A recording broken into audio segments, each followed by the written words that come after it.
A ideia aqui hoje, né, trocar uma ideia, eu e Nai, né, marketing omnichannel e o neuromarketing, né. Aqui um pouquinho da gente, para quem não nos conhece, estava aí no material de divulgação do nosso meio. E aí, aqui, para a gente começar essa história, para chegar aí em neuromarketing, a ideia é que a gente converse hoje sobre conexão, né. Todo mundo que trabalha marca, né, de alguma maneira, a gente vende alguma coisa o tempo todo. O desafio da gente hoje é a gente conseguir genuinamente se conectar, né. Então, de que maneira uma marca consegue gerar aí, né, lembranças memoráveis, ocupar ali um lugarzinho no coração. Em 2014, se eu não me engano, a gente era um cidadão comum, era exposto a mais ou menos 5.000 marcas por dia. A gente nem consegue imaginar que a gente é exposto a isso. Hoje, a ideia é que a gente esteja sendo exposto a mais ou menos 7.000 marcas por dia. A gente nem consegue sentir, mas é isso tudo mesmo, né? Então, de que maneira uma marca consegue, né, no meio disso tudo, dessa loucura? E aí entra a coisa do omnichannel, a coisa da jornada, né? A gente já falou aqui também em outros painéis, no dia da Cel e do Tiago, né? Tiago trouxe para a gente fala muito de jornada agora, mas isso é um negócio que vem de mais de 100 anos, né? A gente só está mudando o nome das coisas, né? Então, quando a gente coloca aqui estratégia, né, para começar esse nosso bate-papo aqui, entendendo que, para tudo que a gente for fazer, a gente precisa startar um plano, né? A gente precisa de uma razão de ser, a gente precisa entender qual é a nossa promessa, que dor a gente vai solucionar, ou que oportunidade a gente vai abraçar, vai ocupar, enfim. E, para seja qual for o seu segmento, né, seja qual for o seu negócio, a gente precisa se conectar com gente. A gente precisa entender que são pessoas. A gente olha muito algoritmo, a gente olha muito ferramenta, a gente olha muito métrica, e é importante, mas a gente precisa entender que é com pessoas, para pessoas, por meio de pessoas. Tá? E aí, essa coisa do omnichannel, né? Assim, a gente, acredito que todos nós aqui, a gente é exposto o tempo todo a muitas formas de contato com as marcas, né? Eu brinco que o nosso meio, Fernando, estou usando o nosso meio como case, assim, né? Quando a gente fala de multicanais, né? Assim, o nosso meio, um hub de comunicação, de marketing, de mercado, de negócios, começou ali, para quem acompanha desde o ano passado, como um portal, né? Do portal foi para as redes sociais, das redes sociais foi para o impresso, né? Quem não pegou ainda, a segunda edição acabou de sair, né? Está aqui.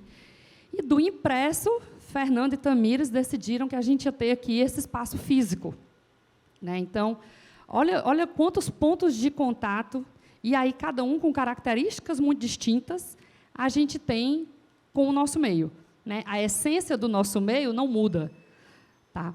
Ela é conteúdo, ela é reunir marketing, reunir publicidade, reunir comunicação, negócios, business, etc. Mas a forma como a gente se relaciona no nosso meio, nesses canais, ela muda, né? O sentimento que eu tinha, a minha relação com o conteúdo do nosso meio enquanto portal, no ano passado, eu no lockdown, trancada em casa na pandemia, é completamente diferente das memórias, dos sentimentos que eu estou gerando aqui ao vivo com vocês, presencialmente, né? Pegando, interagindo, fazendo networking, trocando. Então, esse é um exemplo, acho que o nosso meio é um case aqui que a gente tem muito na mão para falar dessa coisa do omnichannel, né? E, ao longo disso, a gente tem uma jornada que é super confusa, né? Estava falando aqui, no dia que a gente conversou, que um exemplo incrível disso também é Magazine Luiza. Você comprar pelo Magalu no aplicativo é uma experiência fantástica. Não sei quem de vocês, alguém aqui já comprou o Magalu? Eu não sei, acredito que a maioria teve uma experiência que era uma experiência satisfatória. No último ano, alguém aqui foi no Magalu, numa loja física? Não sei se vocês tiveram um sentimento completamente diferente do aplicativo, né? Assim, então, de nada adianta eu construir reputação de marca, eu construir memórias positivas num canal e no outro canal, onde a pessoa teve o esforço de sair de casa, né? Que é a razão de ser do shopping. Eu preciso ter uma experiência para justificar eu sair da minha casa, né, com a gasolina do preço do apartamento, para eu poder me deslocar até um shopping, chegar lá e eu ser mal atendida. 1000 vezes eu estar aqui no conforto da minha casa, deitada, compro, recebo no dia seguinte. Já comprei coisa à noite que eu recebi antes do almoço, Se eu tivesse ido no shopping, eu não conseguia. A loja física não consegue acompanhar a experiência, né? E aí a gente fica nessa, né? Eu tenho uma jornada, que ela é multicanal, ela não é só on e ela não é só off, né? Tem muito isso de on e de off, e a gente vê muito todo mundo que é expert nisso falando para a gente de o que existe é one life, né? Não é on, não é off.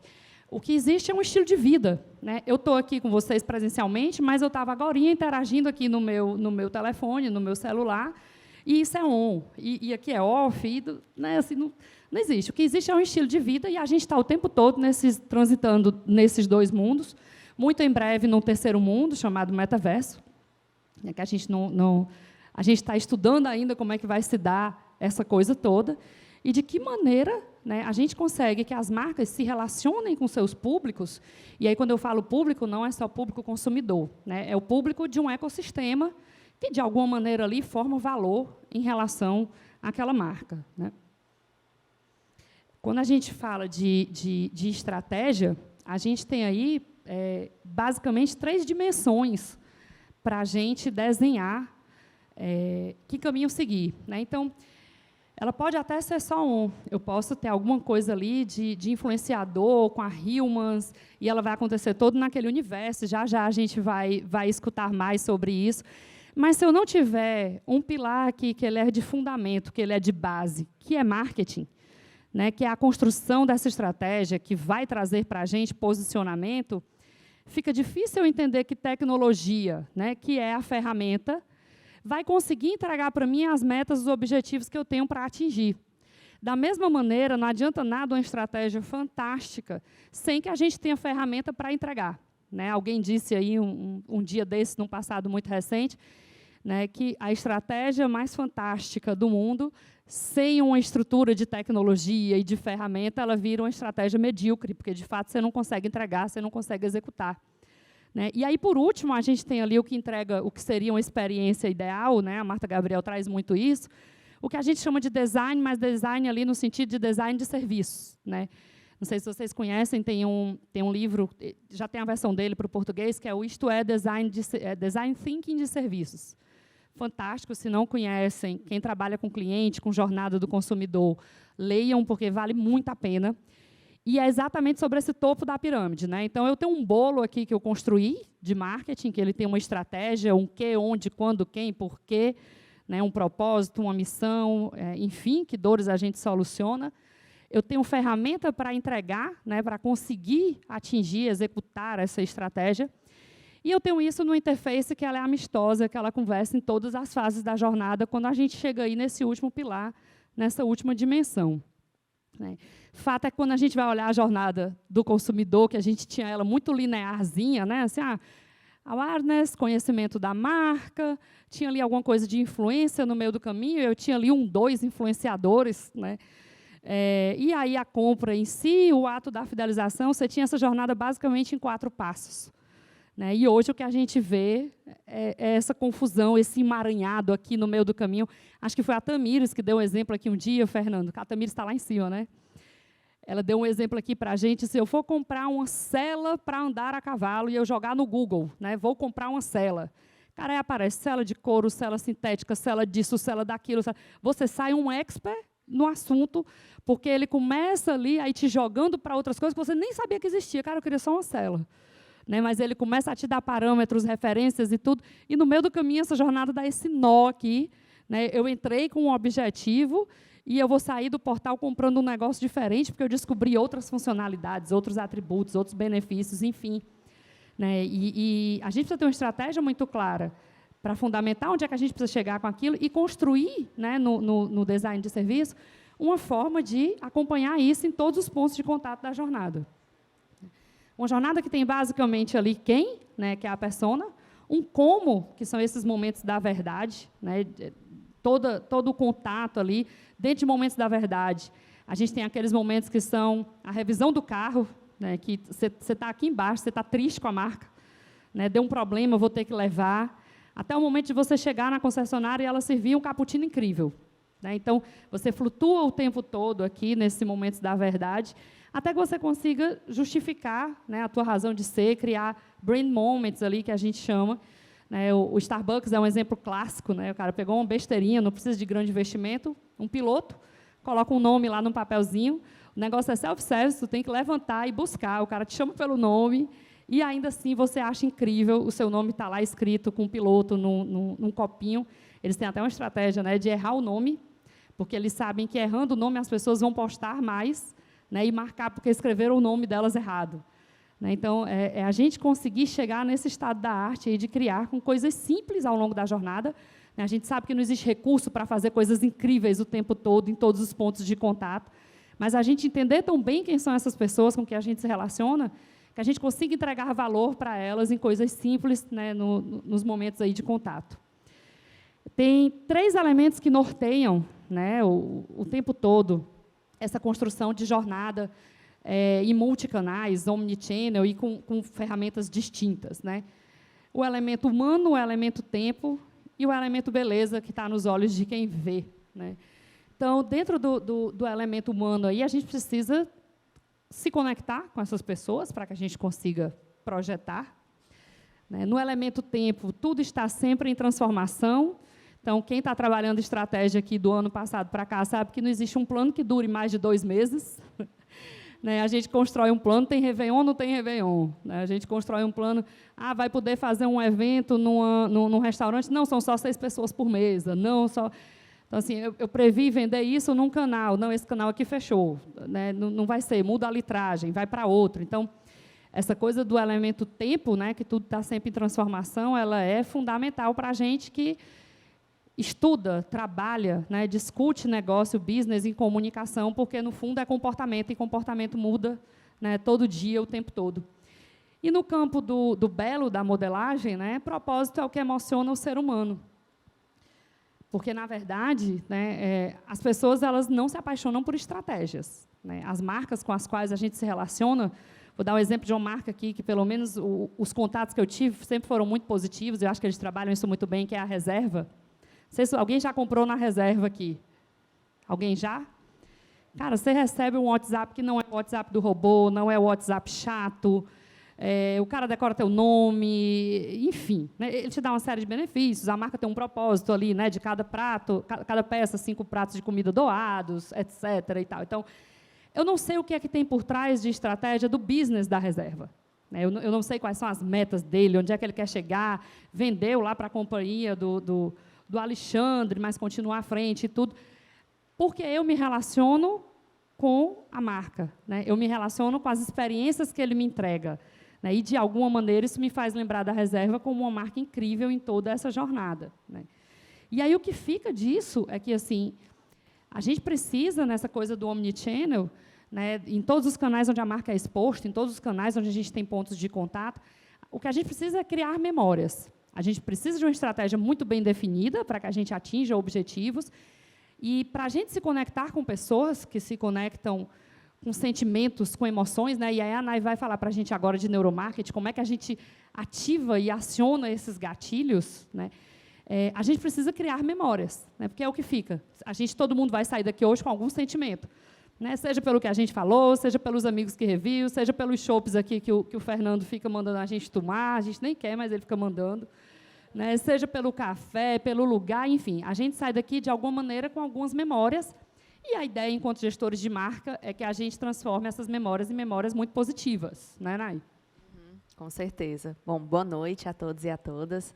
Obrigada aqui pela presença, vendo aqui vários estudantes também, né? Muito bom ter aqui a presença de todos vocês. Bom, então, complementando aqui o que a Camis começou a falar, né, dessa questão da experiência, de fato, tudo se resume em ser humano. Né? Então, seja as marcas que são feitas por humanos, né? Então, ela tem que trazer essa conexão, esse sentimento, e os próprios consumidores e prospects, né, que são a galera ali que estava marcada, né, no quem, nas nossas personas. E daí, quando a gente fala, né, do ponto do neuromarketing, da neurociência, falando especificamente desse ponto da memória, né, como que a gente consegue entender como é que a neurociência explica a memória, né? Então, o que é a memória de fato, né? Essa é a conexão entre nossos neurônios que, quando acionados, geram o mesmo resultado. Tá? Então, por exemplo, se eu falo aqui, cheiro de limão, né? Então, provavelmente, 1, 2 ou 3 pessoas pode relacionar limpeza, né, a produtos, assim, a um local limpo. Então, a gente tem uma conexão. Mas isso também se complementa com as experiências prévias, que é como o que a Camila falou, né? Se não for uma experiência positiva, pode ser um desastre, né? Então, às vezes, a gente pensa, o cheiro de limão remete à limpeza. Então, se eu preciso trazer essa conexão de limpeza, vamos colocar o cheiro de limão. E, de repente, tem uma pessoa que tem uma péssima experiência com cheiro de limão e, consequentemente, vai ter uma aversão à tua marca. Né? Então, de novo, é importante que a gente sempre tenha esse mapeamento, né? Mais do que mapeamento, né? Mas essa conexão com as pessoas que fazem parte do universo da nossa marca. Né? Outro ponto também é que as memórias não são fixas. Afinal de contas, como a Camis falou, o comportamento da gente muda, as vivências da gente muda. Né? Então, as memórias elas também podem e tendem a mudar. Né? Então, de repente, uma memória afetiva que você tem com determinada marca dentro de um contexto específico da sua vida, passa ali 5, 10, 15 anos, você pode ter uma experiência e uma memória, uma conexão completamente diferente. Né? Então, por isso que a gente fala tanto do LTV, né, do Lifetime Value, e dessa conexão com os consumidores ao longo do tempo, para entender essa jornada e que momento aquele consumidor está vivendo agora. Né? Então, quando a gente fala que o comportamento muda, é tanto aquela pessoa que está te acompanhando, né, que ela está crescendo, está vivendo novas fases da vida, quanto outras pessoas que também estão se conectando com você dentro de um contexto diferente. Né? Então, o que era um contexto de marca antes da pandemia e hoje? Né? Então, pessoas que tinham resistência enorme ao online e se viram como uma única opção, a única opção. Né? Então, não tinha muito que... De experiência própria, assim, reuniões que a gente achava que eram impossíveis a gente fazer por um call. E viaja, e viaja, e viaja, e viagem atrás da outra, e assim... Depois a gente começou a contar nos dedos e a gente ficava, meu Deus do céu, como é que eu achava que era impossível fazer isso? E aula? Não é não, aula? Gente? Estou aqui olhando, porque tem gente que terminou, que já está terminando aqui o MBA lá na Unifor, e não me deixe mentir, né? A gente, com certeza, não é não, Jonathan? A gente teve que se modificar, né? Afinal de contas, era a única solução, e foi da noite para o dia. Né? Então... falando aí especificamente, né, da universidade, a gente teve que, os professores também, né, Campos também é nossa professora, tem aqui a Monique, os professores também que precisaram dessa mudança. Então, não teve tempo, né, e foi tudo ao mesmo tempo agora, e a partir de amanhã é aula online. Tá, mas por que plataforma e tal? Então, a gente teve que... Assim, eu estou falando, né, da experiência enquanto universidade, mas todos nós tivemos que mudar esse contato com o nosso consumidor. E aí ele tinha uma série de resistências. Né, e como modificar e fazer entender, né, que é a única opção. Né, não sou eu, marca, que estou querendo online, é o contexto, né, algo muito maior, de forma contextual e muito micro, ao ponto de estar ali no mundo inteiro. Né? Bom, e aí, complementando ainda o que a Camis falou, quando a gente fala de memória, crie memórias de longo prazo. Né? Então, a gente pode criar memórias de curto prazo. Então, por exemplo, sei lá, um carro que estava estacionado em frente ao seu trabalho, você lembra dele hoje, mas amanhã já não lembra mais. E as memórias de longo prazo, que perpetuam aí por anos. Né? E, quando a gente fala de neurociência, neuromarketing, é muito importante da gente falar também dos sentidos. Né? Os sentidos, eles geram conexões. E aí, quando a gente consegue ativar o máximo de sentidos possíveis, a gente tem uma conexão mais próxima com o nosso consumidor, que, citando o caso aqui do nosso meio, né? Então, tem o impresso, que ativa ali alguns sentidos, né? O tátil, o visual, até o cheiro, né? O cheiro característico da impressão. Aqui você também tem outros sentidos aguçados, né? Você tem aqui a audição, você tem o cheirinho, não sei, é do café ali, que também nos estimula, né? Então, ter esse multicanal trabalhando com o consumidor acaba promovendo também essas múltiplas experiências e, consequentemente, ativando outros que a gente chama de marcadores somáticos, né? Que é o cheiro, é uma cor específica, né? Então, tenho certeza que quando saírem daqui, vai ficar gravada quais as cores, né, que remete aqui ao espaço do nosso meio. Então, isso aí é fácil, Pouco porque amarelo, a gente consegue. acho que tem pouco amarelo. Pouco amarelo, precisa de mais, viu? Né? Então, é o amarelo, é o cinza, é o azul, desculpa, é o preto, né, que trazem essas conexões para a gente. Então, são memórias de longo prazo. E como essas memórias elas são construídas, né?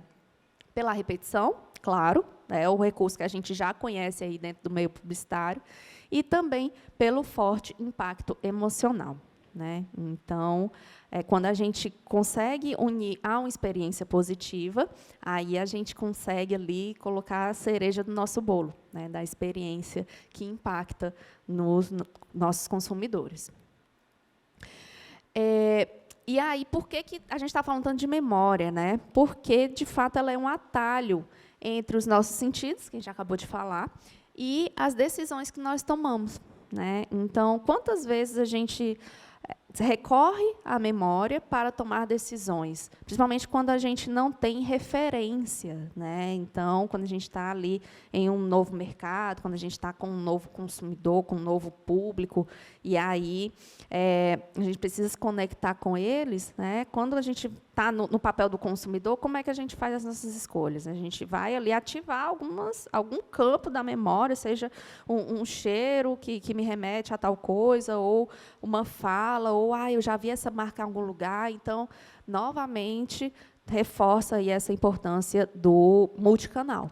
É legal, Nike, assim, a ideia é que tudo isso seja muito intuitivo. Né? A gente que está por trás das marcas, não. A gente precisa construir, pensar em cada um desses momentos, dessas interfaces e tal.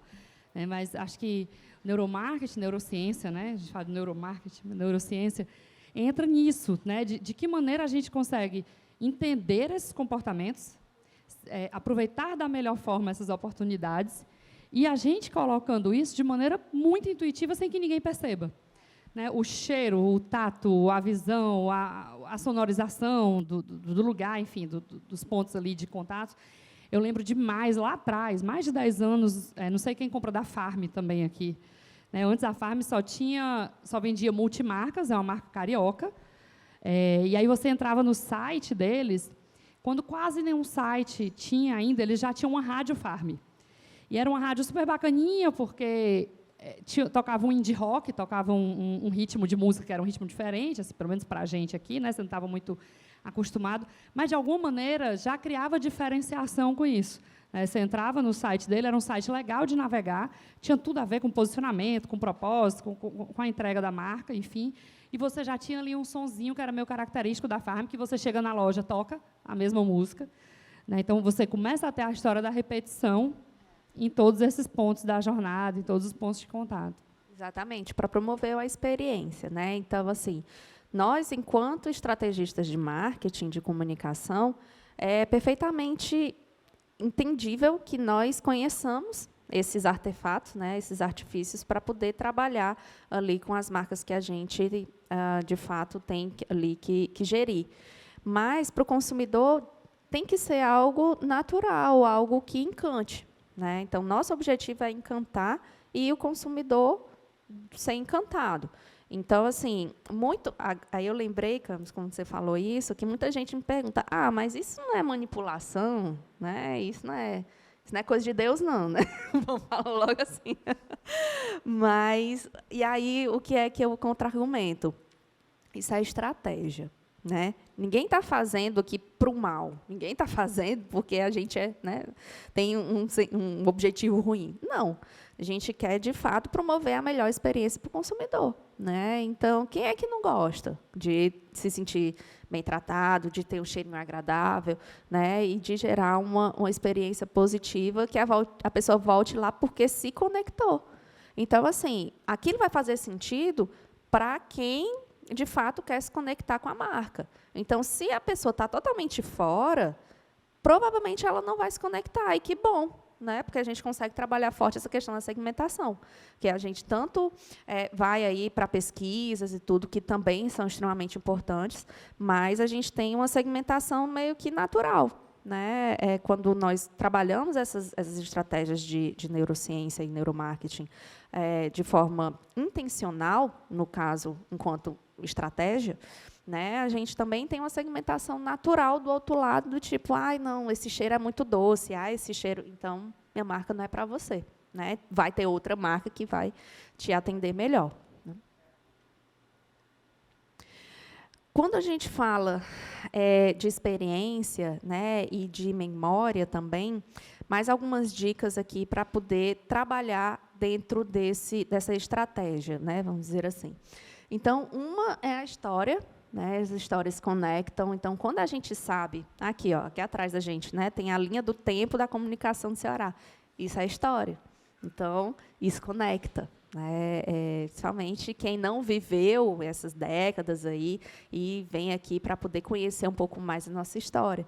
Isso é muito bom. Quando a marca ela conta a história ela não permite que você questione, né? Porque é a história. A história é que você vai lá e conta, fato é fato. Ninguém vai questionar, não, mas essa história aí tá muito estranha. Agora tem que ser verdadeiro, né? A gente já presenciou algumas marcas que já tentaram desenhar algumas histórias ali que não eram verdade, que hoje, mais do que nunca, em 2 cliques você consegue descobrir, caso não seja verdade. A gente né? teve uma época, aí, acho que em 2015, mais ou menos, da coisa do storytelling muito forte. Storytelling, todo mundo tinha que contar uma historinha. Até bem pouco tempo, as pessoas misturavam storytelling com branding, enfim. E todo mundo achou que tinha que contar uma historinha bonita, e é importante, a Nay está trazendo aqui, é importante que a gente conte uma história, para a gente encontrar ali janelas de afinidade, para a gente se conectar, mas elas precisam ser genuínas. Né? Não dá para fazer que nem o do bem, lá, o suco, porque vem o suco da fazenda do Seu Francisco, que larará, o Seu Francisco não existia. Né? O dileto, que era um gelato do vovô não sei quê da Itália, que não existia. Né? E assim, aí não faz sentido. E isso a gente fala de marcas, né? Marcas que atuam nacionalmente, etc. e tal. Mas a gente sabe de cases que são cases menores, cases do nosso dia a dia, em que são contadas histórias que essas histórias não se sustentam.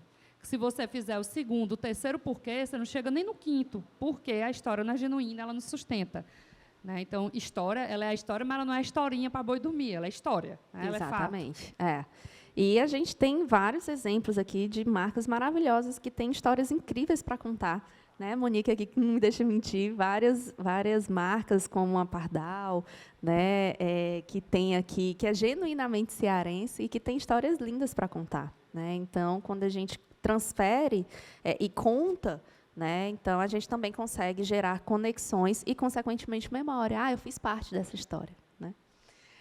Local. Então, por meio do local, do ambiente onde você envolve aquelas pessoas, como a Camis falou, o espaço aqui, ele é cheio de ativações, né, que chamam a atenção, que nos conectam. Então, ali tem a história, a linha do tempo, né, da comunicação. Aqui tem vários eventos, ali tem outro espaço, aqui também já tem mais alguns grandes nomes aqui da nossa comunicação cearense. Então, o local, por isso também que muitas empresas tradicionalmente digitais estão investindo em loja física, seja lojas pop-up, né, sejam ativações ali com marcas. Há 2 semanas, eu acho, eu fui fazer um curso lá em São Paulo, e aí, no meio da Paulista, estava lá aquela boneca gigante lá do Round Six, né, fazendo a ativação da marca da Não, gente, as coisas não estão misturadas. A gente teve Netflix fazendo Out of Home. Total. A gente vê stream fazendo out of home, Google convidando faz, Facebook faz, né? Então, não tem isso. Porque é digital, tem que estar lá no meio digital. Né? Não faz o menor sentido. É exatamente esse on e off o tempo todo. Né? E conectar também, gerar memórias através da emoção. Né? Então, o impacto que as pessoas têm dentro de um contexto emocional é muito grande. Né? Então, é aquele momento que você tem realmente para poder gerar aquela conexão, é o clique, são os pontos de contato. Né? Então, cada vez mais que você trabalhar, estimular e se conectar com essas pessoas, a chance de ganho, né? E não só de vendas, né? A gente fala muito de conversão em vendas, mas a gente tem diversos tipos de conversão, inclusive de indicação. Então, a gente consegue isso se proliferar cada vez mais. Né? Então, é um ponto bem interessante. Outro ponto também que eu queria trazer para vocês, né, quando a gente fala de neurociência, são os vieses cognitivos. Sei que muitos já ouviram falar dos gatilhos mentais. Muitas pessoas conectam gatilhos mentais a neuromarketing, né? Mas a gente vai falar um pouquinho logo em seguida sobre isso. Mas antes dos gatilhos mentais, eu queria falar dos vieses. Né? Para falar dos vieses, desculpa, eu me engasguei, tá? Hoje a gente tem que se explicar, né? Porque então, assim, pode não, só me engasguei. Para falar dos vieses cognitivos, a gente tem que explicar um pouquinho a heurística, né? No caso, as heurísticas, que são atalhos para interpretar algo e agir rapidamente. Então, os vieses, eles vêm dentro de um contexto de heurística, tá?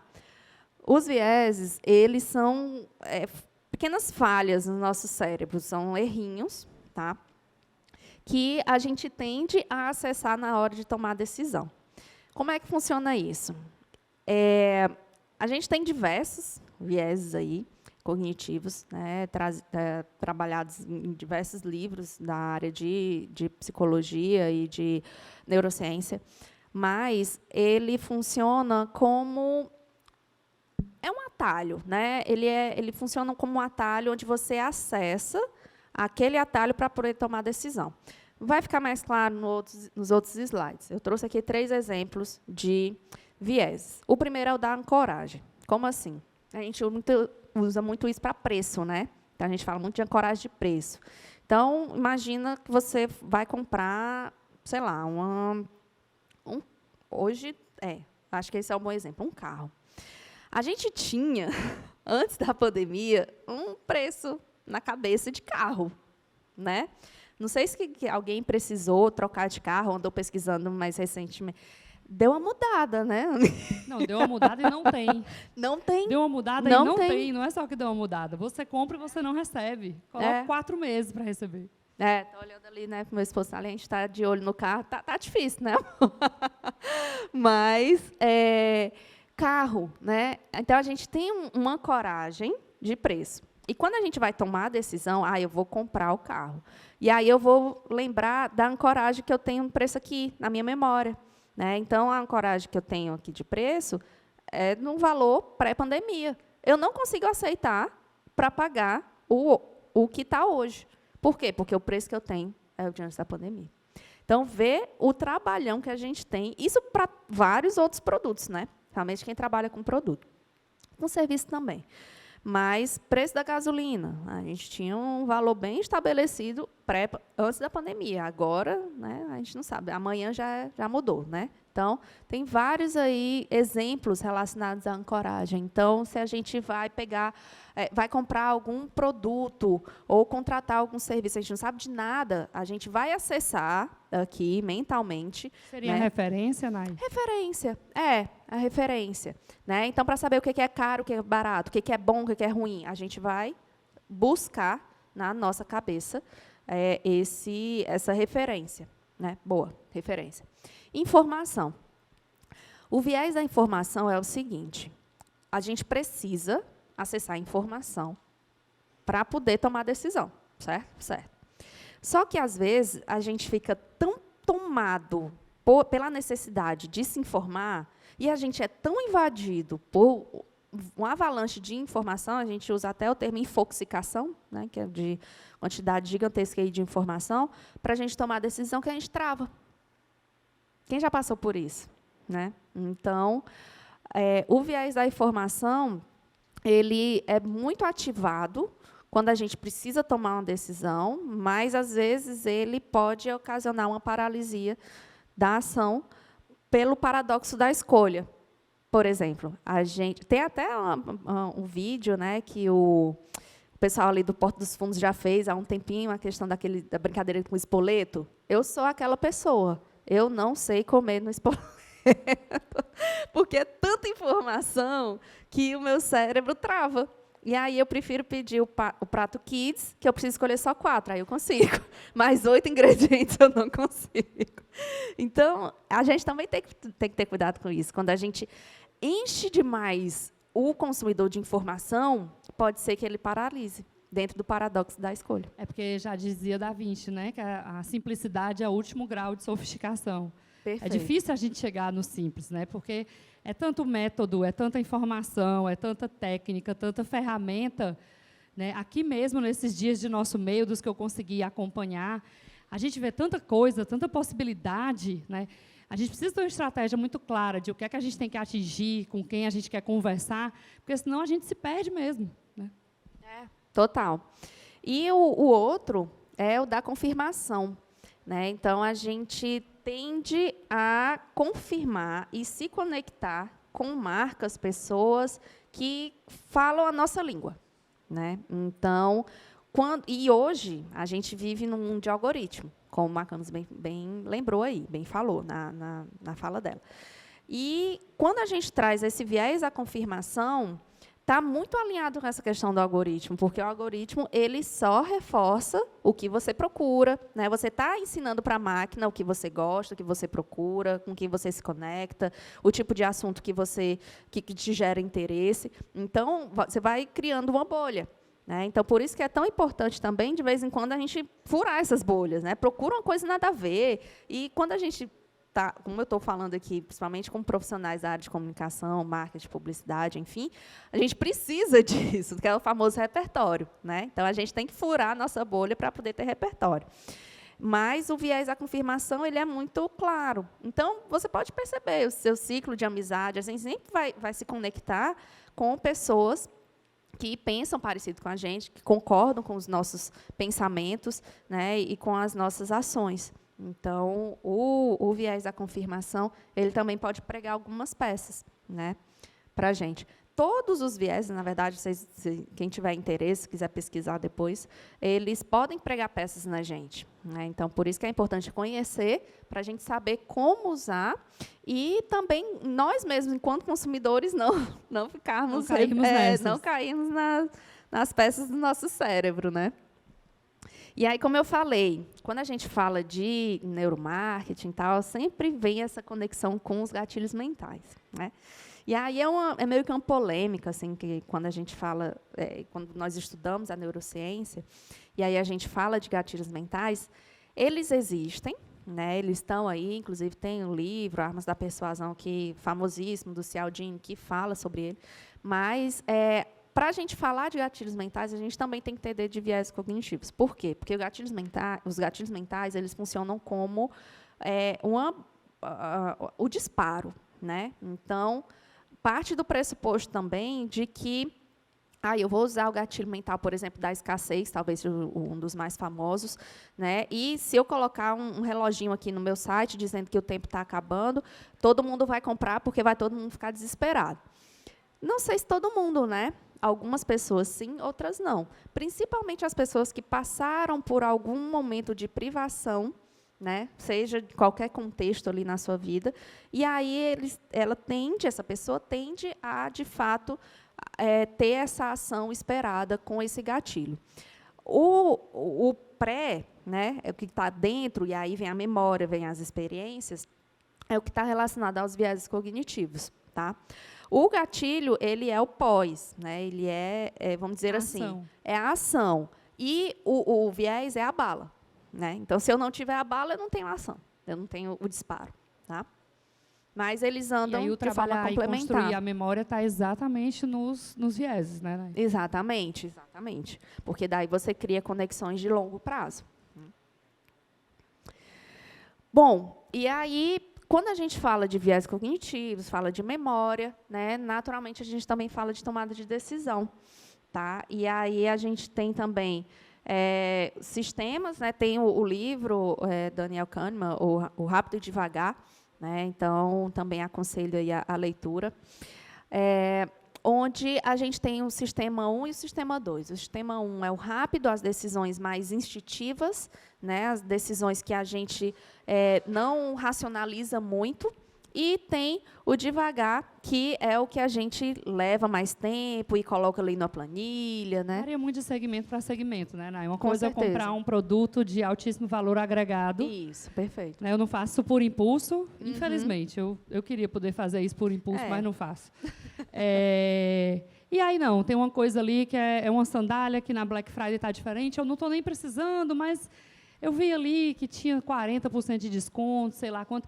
A tomada de decisão, como ele é um produto de valor agregado muito menor, né, algo que não vai me fazer tanta falta, etc. Tal, eu tenho um outro tipo de atitude. Né? Já quando eu vou comprar um bem, um imóvel, vou comprar um carro, vou fazer uma viagem, organizar uma viagem grande, etc. Aí a gente pesquisa mais, a gente pensa mais, a gente pergunta mais referências, etc. Exatamente. Aí vai influenciar o nível de envolvimento que você tem. Depende muito do segmento que a tua marca tá atuando, né? Que tipo de produto, serviço você está vendendo. E outra, o quão é importante para aquela pessoa. Então, determinada decisão de compra pode ser ultra rápido para uma, né? E, por exemplo, comprar um shampoo. Para uma pessoa pode ser super rápido, para outra pessoa que, por exemplo, tem um cabelo cacheado, que é um shampoo específico, que tem toda uma preparação, né? Aí você O Jonathan é uma complexidade comprar shampoo. Pois é, né, Mas, então, até nisso você tem que levar em consideração, né? E esse exemplo do shampoo é interessante porque, há alguns anos, era shampoo para cabelo cacheado e pronto. Não é? Então, hoje você tem diversos protocolos de beleza. O sabão, o shampoo é o MBA do sabão para comprar um sabão numa gôndola. Né? Então, assim, para ajudar nesse processo, né, que o ser humano, o cérebro extremamente complexo e tudo mais, as sinapses, as conexões, a gente pode resumir mesmo, né, em 2 pilares. Porque as decisões, elas são basicamente tomadas ali visando 2 fatores: sobrevivência e reprodução. Isso pelo lado da biologia do consumidor, tá?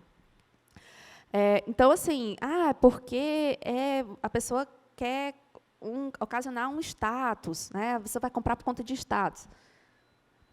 Bom, pode estar relacionado à sobrevivência, porque ela quer estar ali dentro de um grupo, né? Quer se sentir pertencente, parte, né, daquele grupo, e, consequentemente, quer ficar bonito, quer ficar bonita, visando a reprodução. Então, a pessoa quer visando a saúde, reprodução, sobrevivência. A pessoa quer visando... Então, assim, quando a gente tem isso muito claro, a gente consegue reduzir, né, todas essas influências do comportamento do consumidor na jornada, a gente consegue aí conectar a esses 2 pontos. Então, quando a gente tem isso em mente, muitas coisas ficam muito mais simples, muito mais claras, né? Então, por que a pessoa vai comprar determinada roupa, ou vai comprar determinado sapato, ou carro, ou vai escolher estar aqui ao invés de estar em outro canto? Pensem, que esmiucem ali, né? E provavelmente vocês vão chegar em um desses 2 pontos, ou nos 2. Né? Sobrevivência e reprodução, porque isso é biologia do consumidor. A gente não pode esquecer que nós somos animais, né? Então, racionais, né? Alguns mais, outros menos, mas de uma certa forma racionais, ou não, né? Porque muitas das nossas ações, elas são tomadas no sistema 1, que é o rápido, que é o instintivo, né? Visando justamente esses instintos aqui, tá? E, para finalizar, né, Camis, assim, a gente falou sobre vários aspectos. Então, quando a gente fala de conexão, a gente fala de multimeios, a gente fala de neurociência, né, tomada de decisão, comportamento. De fato, é sobre humano, né? Então, realmente, não tem para onde escapar. Humanize sua marca, né, humanize os pontos de contato, tenha muito conectado essa questão das personas, né? Eu acho que a gente já vem falando isso há muitos anos. Sabe o que é que eu acho, Nay? Assim, meu sentimento, né, claro, é que a gente entende os métodos, a gente sabe qual é a importância de cada um deles, dessas construções todas, né? O consumidor no centro, foco no consumidor, foco nas pessoas, etc. Mas acaba que a gente é tão engolido por uma rotina e a gente replica tanto alguns modelos, né, que a gente tem, que são modelos que um dia deram certo por um período, e por ser engolido pela rotina, nessa correria toda da gente, de cada vez ter que fazer mais com menos, etc., a gente vai esquecendo isso aqui. A gente vai esquecendo que a gente está lidando com pessoas, a gente vai esquecendo que tempo é mutável, portanto, a estratégia precisa acompanhar. A gente esquece, assim, a gente olha muito para a história do algoritmo, lá, que é importante, mas aquilo tem uma interface com gente, né, é com pessoas. E é muito mais aqui a provocação como exercício, né, para não deixar de lado tudo isso quando a gente for considerar uma estratégia, quando a gente for considerar um plano. Porque elementos a gente tem, ferramentas a gente tem, conhecimento a gente tem. A gente precisa conectar tudo isso centralizando em gente, né, centralizando em pessoas. E eu acho que quanto mais natural, né, e instintivo você for, é aquela história, é o desafio, né? É tratar os outros como você gostaria de ser tratado, sabe? É a velha empatia, né? E a alteridade, mas para isso você né, precisa conhecer. Para isso certeza. você precisa conhecer. Os meninos da Humans devem trazer alguma coisa aí. Taim já tinha me apresentado, né, quando a gente fala de influenciadores, né, os macros e os nanos, etc. Tal, assim. Você conseguir entender, e aí as coisas elas se somam, né, elas não são excludentes. Se você conseguir entender quem são essas pessoas, né, com quem você precisa conversar, e você colocar isso num filtro, num algoritmo, isso vai te dar um baita de um resultado. Né? Agora, não sei para quem não tem ferramenta, não tem tecnologia que dê jeito. Né? Ou estou conversando com a pessoa errada, dinheiro jogado fora. Eu estou aqui nessa jornada, fiz um trabalho incrível ali, mas quando eu levo o cara para a loja, eu não entrego a promessa que o influenciador vendeu lá. Não vou fazer esse negócio porque não dá resultado. Não, cara, aquilo deu resultado, né? Aquilo gerou lead para ti, aquilo converteu de alguma maneira para ti, mas quando chega, né, tu não conseguiu fazer o gol. Então, é muito holístico, assim. A gente fala do 360, do holístico, tem vários termos para essa coisa da visão sistêmica e desse atuar sistêmico, né, no ecossistema como um todo. Mas aqui é muito mais a provocação de que existem elementos, existem ferramentas, mas que a gente sempre tem que colocar o ser humano na frente, no centro, né? Com certeza. É isso aí. Era esse conteúdo que a gente tinha para falar para vocês. É isto, gente. Obrigada.